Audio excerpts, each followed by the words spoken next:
That's a great introduction to this episode Pastor of Stupid Pastor Questions. Teer, let me tell you, Pastor Teer, we have missed a couple of weeks, We and have. people have demanded that you come back, that we come back. My This is people have demanded that you come back. They don't know if this is your show or my show, so they've demanded that you come back into my orbit. this is So the way I think about this is your show. I'm I just don't the one know that if knows. I don't think so. I know how to set up the live Substacks, so that's why it comes from me. But this was all your idea. I'm And just here to speak on behalf of Christianity. you have the theological training.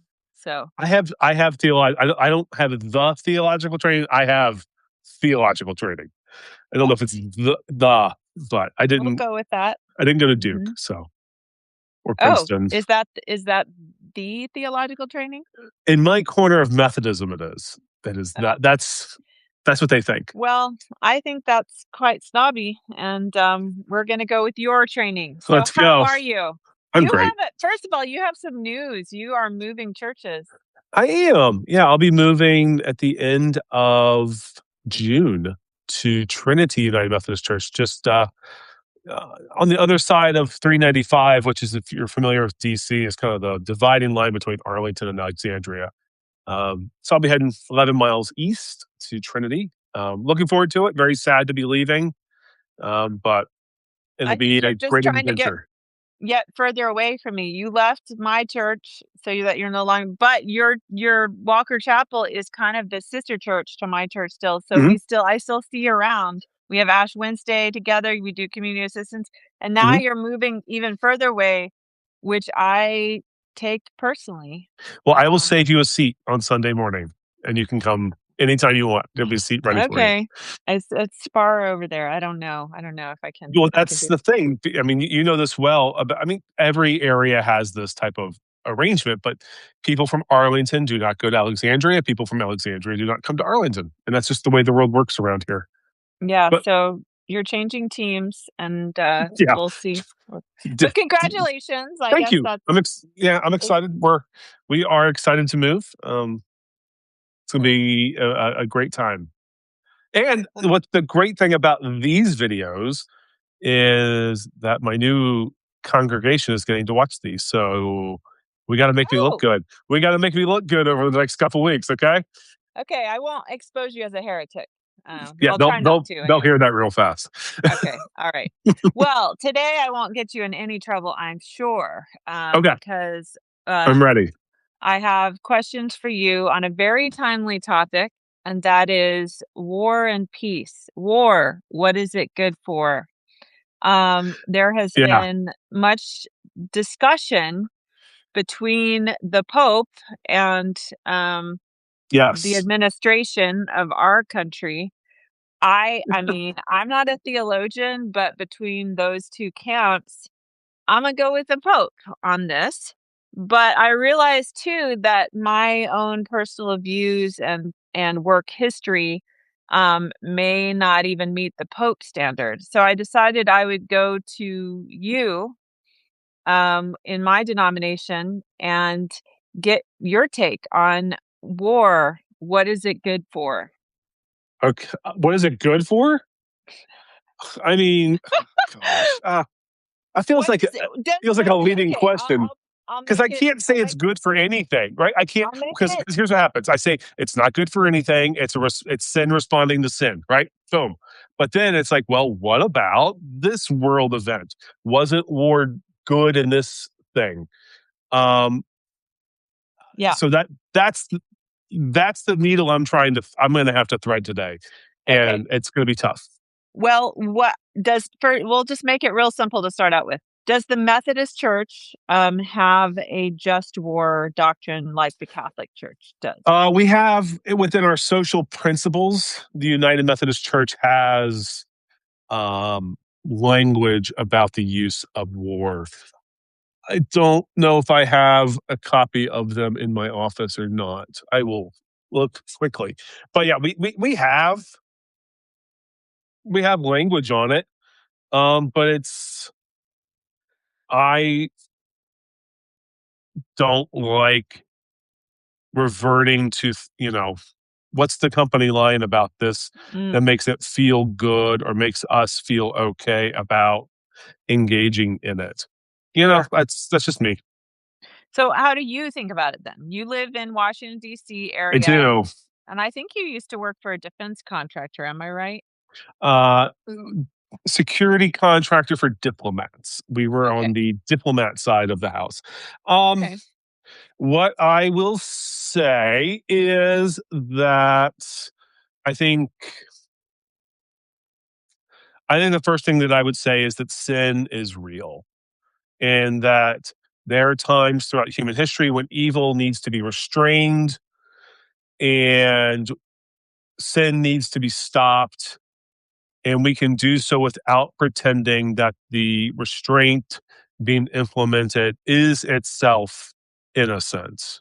Mhm, Um, I think that doctrines like the just war theory or whatever the United Methodist Church has to say, or the Catholic Church, or whatever religious body has to say, is not the church blessing it and saying, go at it, as long as you stay within these religious perimeters. I think it's the church saying, hold up, not so fast, think this through. Um, it's ultimately sin responding to sin. And that's a really, I mean, listen, living, you know this well, being in the DC area, um, there's no shortage of connections that individuals have with other people who are in the military, people who have been asked to go to war on behalf of a nation. And that these are difficult conversations to have within churches. Um, but, you know, ultimately, we're not Jesus either. Um, God is saving us from thinking that we are the kind of people, that violence is only our tool, right? And we live on the in the light of the empty tomb, right? We saw what the cross does. It shows us that violence is not just something that bad people do; that it's the operating system of the world. It's what mm, we've been doing to one another since really the beginning of creation. And so, being on the light side of Easter, knowing that the cross is God's uh, definitive victory over sin and death, we can say that one of the messages of the church is that the systems of war, the systems that perpetuate violence against one another, those systems don't get to have the last word. So that's kind of where I'm the roundabout way of me skirting your question. Well, it's a difficult question because, like, on a personal level, I mean, I do believe very much so in the gospel message of, sort of arresting the cycle of violence. So violence begets more violence, begets more violence, begets more violence. And if you turn the other cheek or if you take the path of nonviolence, Mhm, it arrests that cycle. And you see this very much so with, for instance, the civil rights movement, choosing a nonviolent path. You could easily argue that given everything that African Americans and all the had been through and all the violence meted out against African Americans, that sort of forming a militia and sort of going to war to fight for their rights, violently might have been under some, you could make the argument that that would have been justified, but it mhm. would have just caused more, it would have perpetuated the cycle of violence. And so the civil, and also probably wouldn't have convinced, people either, because it would just sort of make people in retrench. So there's certainly, Yeah. cases where, there's real world, political world cases of turning the other cheek being actually very effective, and something that, but then there's other cases, like on a geopolitical level, where you have, we live in a superpower, and that does have the power to, um, use violence to stop other oppression. Mhm. Although sometimes I think we've obviously been very arrogant in our ability to do that and cause more trouble than we start. Well, and But yeah. just because you can step in and stop something, and just because it might be necessary in a fallen world, in a sinful world, a world where humanity has decided we are just going to keep beating the crap out of one another, that doesn't make the work itself holy, right? No, no, exactly. And I think That's the that's key really the point. crux of our conversation here, because that's what's been happening over the last few weeks with the injection proof texting of holy scriptures, to include, I believe, wasn't it Pulp Fiction that was inserted into a briefing? I have you not quoted Pulp Fiction in your I sermons before? haven't. Well, you should start because obviously this is part of the Bible now, and I think you need to study up. Maybe that's something that my new congregation will have to listen for. Yeah, Is Pastor Teer quoting the book of Ecclesiastes? or the book of Quentin Tarantino. There we go. Oh, I used to do a lot of Taylor Swift to oh, see if people would pick up I'm on that. pro. I'm pro on Okay. that. I think Taylor Swift is, a form of revelation, divine revelation. I I appreciate it. I'm a fan of hers. Um, yeah, so I think that's a really key point, and that's certainly how, like, I worked in the intelligence, community, and I find, by the way, Yeah. Pastor, it's a little uncomfortable for me. I'm out now, and I was always sort of proud of my, work there. I felt like actually intelligence, properly used, can actually, prevent war, in many Mhm. cases.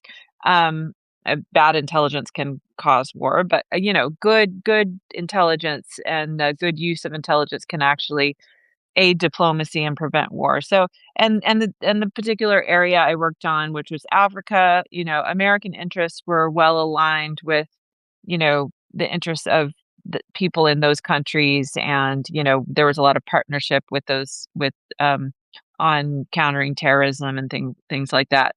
So I'm not but I'm also not naive to the history of the agency that I worked for. There's a lot of Mhm. badness there. There's been a lot of reform and change as well, and I think repentance, if I can use a spiritual term. But nonetheless, now that I'm out and I'm in these sort of progressive Christian circles, and I go to say, like, I went to Wild Goose last year, and I'm walking around and Uh-huh. hi, I'm a former CIA officer. It's like, that's not as cool in those circles as you might Mm-mm. think. It's seen as not so great. So I would never say my work. All that to say is I would never claim my work is holy or even that I'm the good guys or whatever. I saw my work as, sadly necessary. Yeah. um, like if we didn't like every other country in the world is aiming intelligence resources at us, and if we don't have an intelligence service, we're actually doing a disservice to our citizens and our people. And I would say the military, it's similar to that. Like it's sadly necessary is kind of how I look at it. Yeah, and I mean, and you know, I don't want people to mishear me when or mishear us when we're saying it's not blessed. Like war itself is not blessed as holy. Yes, there can be holy moments that happen in there. There are um, there are moments where the goodness of God breaks through even in those darkest moments, and often hear those stories after the fact.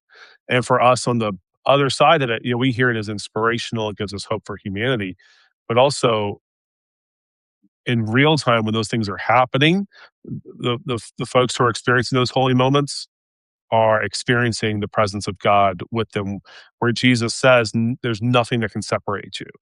Right? We all we can forget it. Um, Yeah. Jesus tells us to love our enemies, which damn, it's hard, right? Damn, it's hard. Yeah. I mean, it's more apparently for some people, it's more fun to blow our enemies up and annihilate Well, them. So, yeah, yeah. and maybe a whole civilization. Well, I'm that still I'm so still waiting to see if we get to do that or not. So I mean, that's the part where when we can get I'm into being just sarcastic. well, we Don't can get into just war for a second, right? We can talk about there's the part on the front end of just war where we can talk about last resorts and right intentions. Who has authority? Is it actually a just cause? We can check all those boxes, right?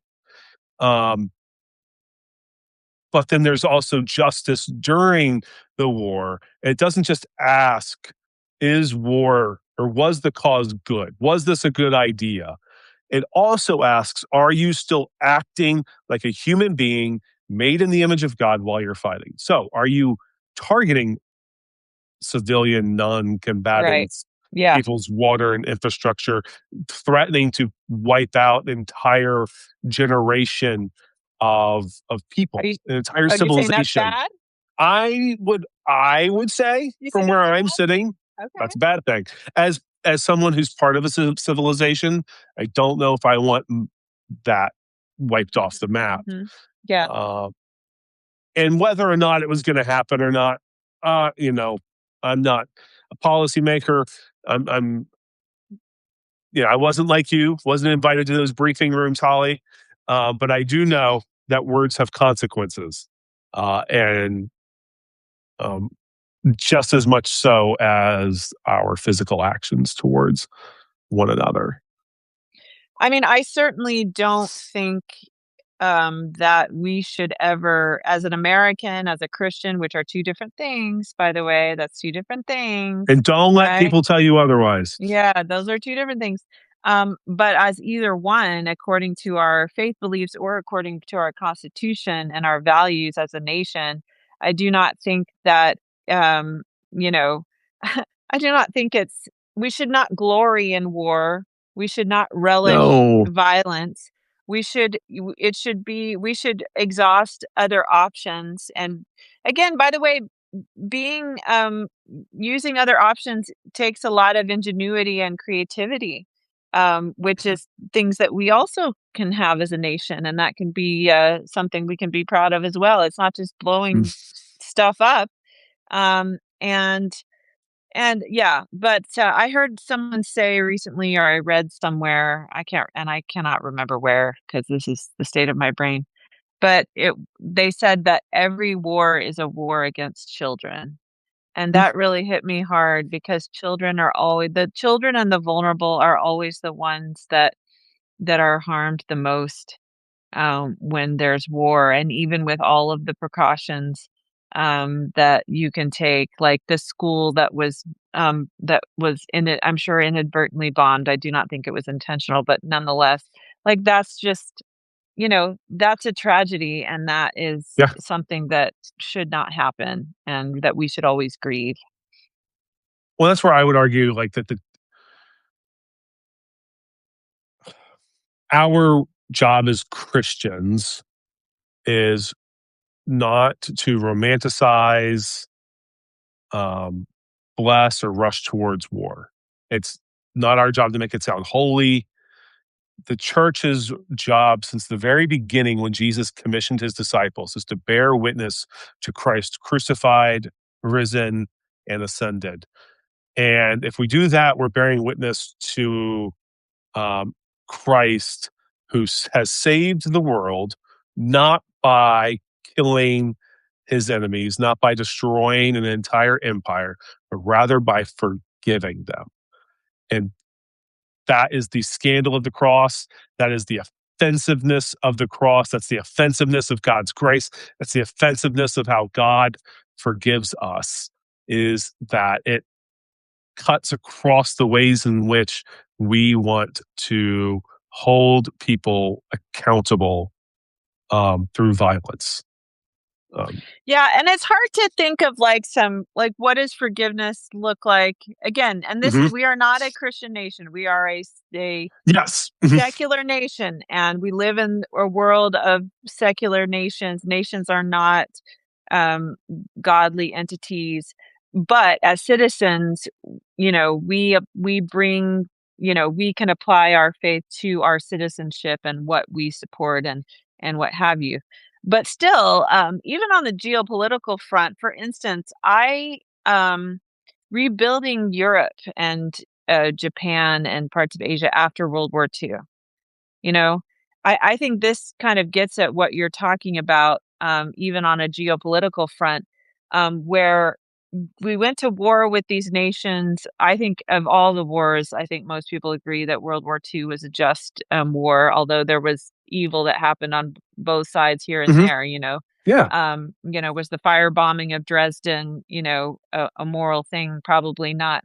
But after that war, in contrast to World War One, when the Germans were punished and there were punitive measures taken, which only perpetuated the cycle of violence. The Allies after World War II rebuilt these countries and embraced them as friends and tried to get them on a different footing successfully. Um, so even on a geopolitical front, you can see the wisdom of that ethic. You know. Hmm. And again, like, war is the way of the world. Like, that's the what it's what empires do to one another. And to speak on behalf of all of Christianity, as you have asked me to do, As you do. uh, as I do so well, Yeah. um, it is also, um,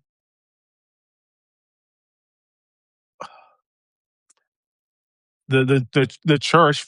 People, I think, we have a word to say that this is not the way the world's supposed to be. It's not the way the kingdom of God looks. It's not what it's supposed to look like, and it's not what it will look like when it's all finally realized. And so to expect um, anything different from to expect sinful nations to act any differently, when they look to themselves for their own salvation rather than looking to God, is problematic. Um, Yeah. and I say all that no, and that's the other part of this is that I think has gotten a lot of very fair critique and pushback, has been the way in which um, the Christian canon has been used to justify violence and to bless it. And Yeah. that's something That's that Christian nationalism's done since its inception here in the United States. Well, Um, in all of history, the mhm. Crusades and Oh all yeah. of these, Mhm. yeah, I mean, all going back to the beginning, that's violence has been done in the name of Christ, and that's like, I feel like that's like next level evil.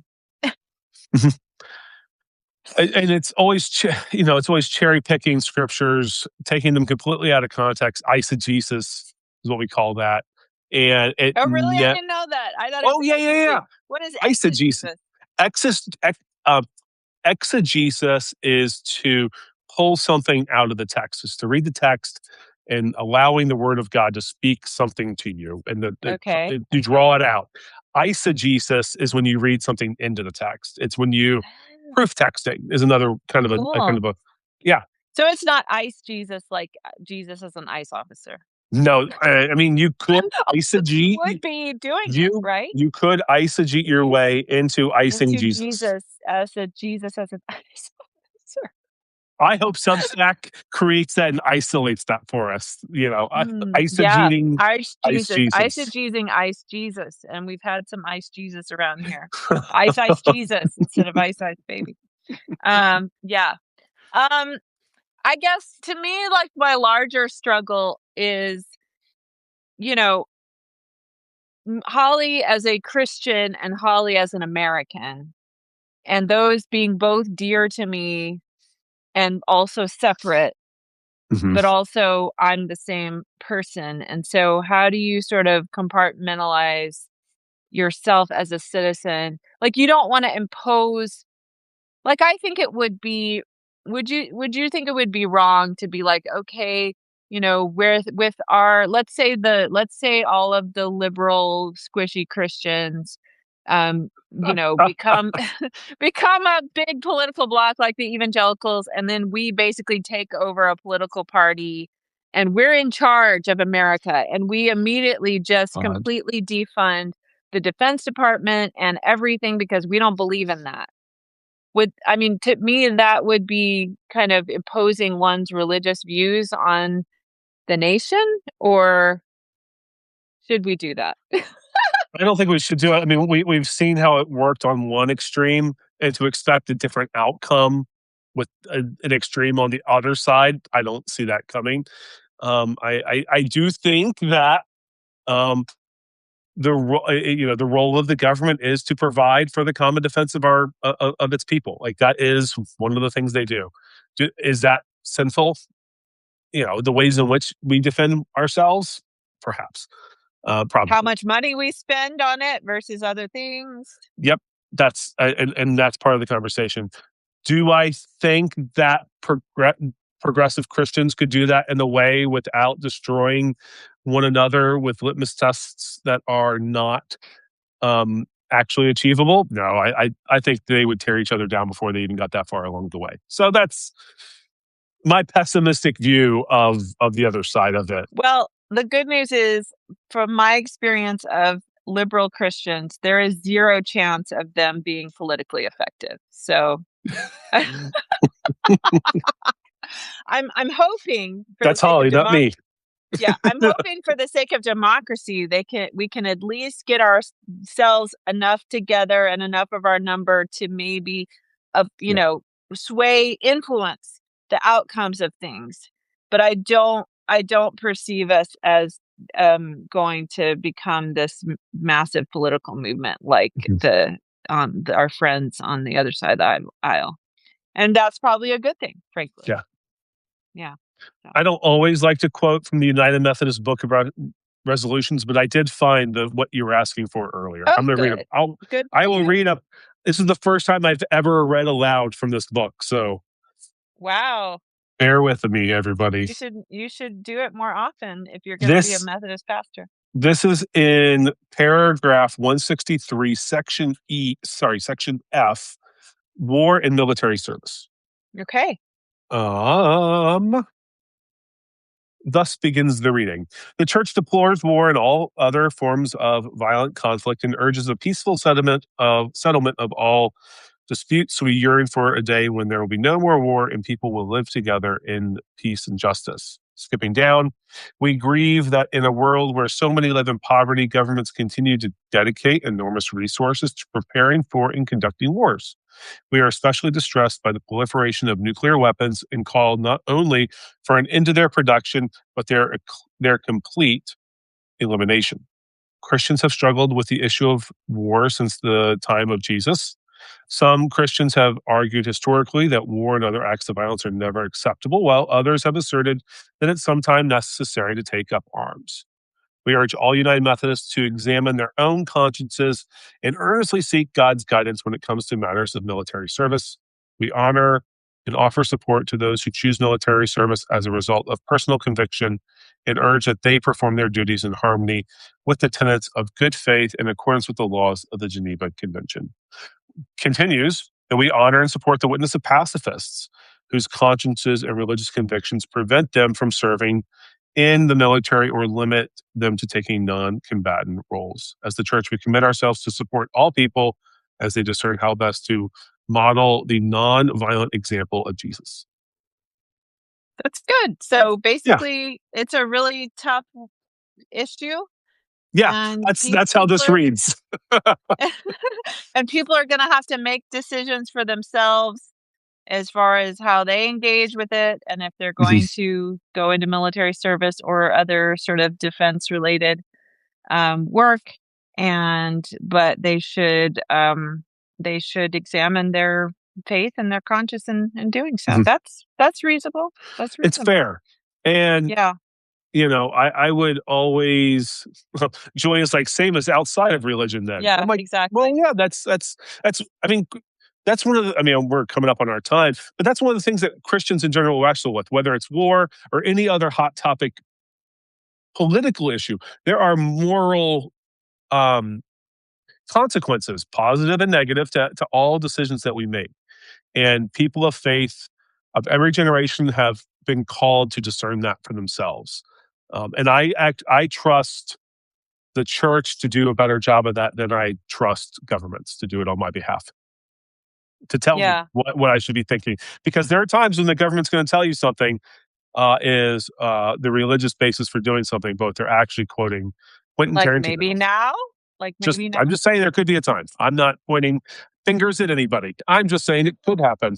last question. If Mhm. you were gonna pick a fight with the Pope, what would you Oh choose? Like, if you're man. gonna take down Leo, like, "Whoa, Leo, you're Oh, going down." What would you take it? I mean, there's probably. things we disagree with him on, obviously. I mean, uh, well, I will say I think it's interesting how Protestant Christians are not protesting the Pope anymore. That's kind of cool. So maybe we're not Protestants anymore. Maybe we need another name because we're all on this. We seem to be more on the same side. No, um, gosh, I don't know. Probably something about baseball. Probably something to Mm, do with the White Sox. 'Cause, yeah, I know he's a White that's Sox fair. fan. Yeah, that's suspect. That's really Probably the suspect. I mean, and then it could also be the ordination of women because I wouldn't be a pastor if Bad not bad for baseball and the if ordination of you know women. if not for female pastors in my life and female theologians in seminary, I would not be where I'm at. So that Yeah. probably But two. on big moral questions like war and peace, like, with a vice president that's a member of his church, like, I think it's probably a bad idea to go to war with the Pope. It's a bold strategy. Pretty bold strategy. Yeah. Yeah. See if it works. It doesn't work for me. I'll tell you that. I'm with Leo. I'm with Leo on this. That'll be your next shirt. I'm with Leo, and it'll be like is she talking about Pope Leo? Are we talking about Leonardo DiCaprio? Oh, Which definitely not Leo? with that Leo. I'm not a Leo DiCaprio You fan. wouldn't have let Jack on the door, would you?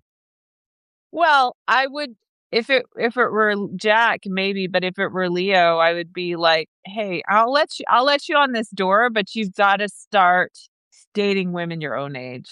Like, Start just acting your come on. age. You're Okay. 50 years old, and you need to grow up, friend." Yeah. Yeah, it's not a good look. And then I'd let him on the door if he said yes. If he said yes, Yeah, and then if he didn't, then I'd be like, I don't know, man." his bed is made. Sleep with the fishes, buddy. Yeah, this is really going off the rails, so I think we should probably go, but, thanks, Teer. Thanks for helping me think through war and peace. What's next? War, what is it good for? I've been polling people, like, in my life to see if they have things they want me to ask you. Okay. Um, so we'll see what they, wanna ask you, but I will come up with something. We All could right. talk about it's not Halloween, but we could talk about ghosts. Are ghosts real? Do you think there's any sort of scriptural basis for ghosts? I mean, probably. Wow, My favorite aliens? What about my ali what about my space? favorite movie is Ghostbusters. Mm. So That's your there's that. favorite movie? The old one, It's right? only I have little Ghostbuster in my office, little Ghostbuster minifig. Yeah. Anyway, I kinda believe in ghosts, I'm not gonna lie. I don't know if that's right or wrong, but I feel like anyway, we can talk about that later, Well, so it's not that it doesn't matter that you believe in them, Holly. It's that they believe in themselves. Ted Lasso, baby. I don't Oh, I love that show. Yep. So we could All do a right. whole Ted Lasso. Oh, we should. Okay. Alrighty. Talk to you I will later. talk to you later. Bye. Bye.